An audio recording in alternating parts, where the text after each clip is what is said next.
Okay student, now I am discussing, this is NCERT example.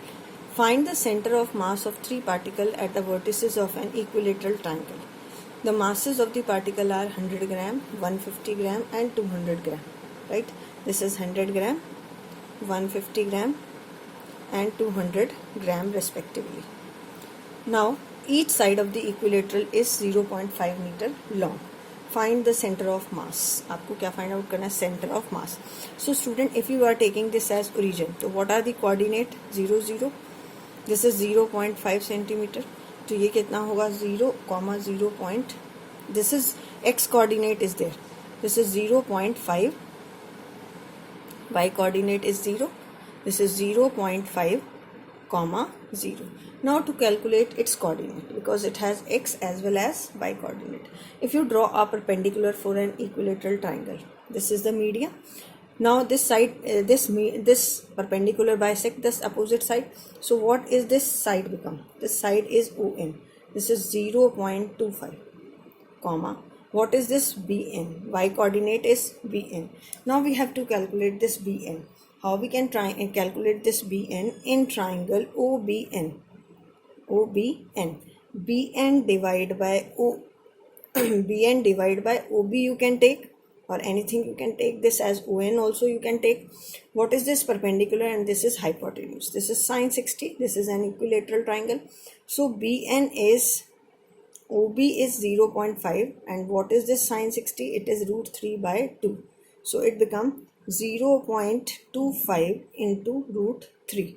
So student, what is its coordinate become? BN की value 0.25 root 3. Now we have to use the simple formula. There are three masses. X is equal to m1 into x1 plus m2 into x2 plus m3 into x3. This is a system which consists of three particles. So m1 plus m2 plus m3. This is the total mass. So what is m1? 100. Its x position is 0. m2 is, this is 150. What is its x position? 0.5. What is m3? 200. What is its x position? 0.25. Divide by 100 plus 150 plus 200. So after this we will get it equal to, ये कितना आ जाएगा? This becomes 0. 15 into 5, this comes out to be 75, and it comes out to be 50. If you solve it, here it is 450. This become 125 divided by 450, and it is 5 by 18.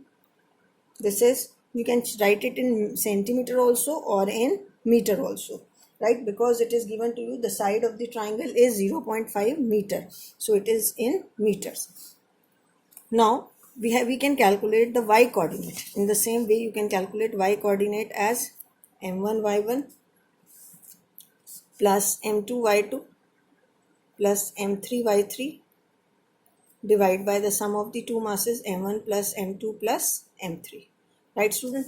तो अब m1 plus m2 plus m3 तो हम ऊपर calculate कर चुके हैं 450. अब इसका y coordinate first term 0, second also 0, क्योंकि इसका y कोऑर्डिनेट 0 है. सिर्फ थर्ड टर्म बचेगी आपके पास 200 into, this is 0.25 into root 3. जब आप इसे सॉल्व करोगे आएगा 1/3 root 3 metre.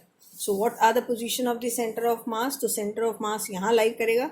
So centre of mass coordinate is 5 by 18, 1/3 root 3 meter.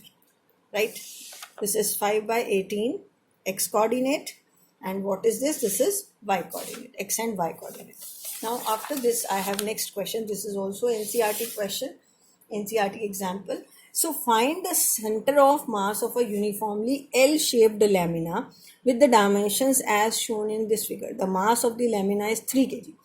Student, in this lamina, these coordinates are given to you in the question. You can suppose it is to be made up of three particles, whose, अगर हम first square करें, this is the center of mass of first square, this is second, and this is third. So instead of considering, अभी हमने कहा था center of mass is a point where whole mass of the body is supposed to be concentrated. The mass of the whole lamina is 3 kg. It means for this lamina mass is 1 kg, for this is 1 kg, and it is also 1 kg. So it is supposed to be made up of three particles, C1, C2, and this is C3, right? And I want to calculate its centre of mass. तो पहले और 1 इसका मास कितना होगा 1 kg और इसका भी क्या होगा 1 kg. So I have to calculate its position coordinate. इसके कोऑर्डिनेट्स क्या होंगे student? To calculate the position coordinate देखो C1 के क्या होंगे, इसका एक्स कोऑर्डिनेट देखते हैं 0 और 1. इसके सेंटर पे लाई करेगा एक्स कोऑर्डिनेट. तो सेंटर ऑफ मास ऑफ, और you can write coordinate of C1. Coordinate of C1 होंगे 1/2. 0 + 1 / 2.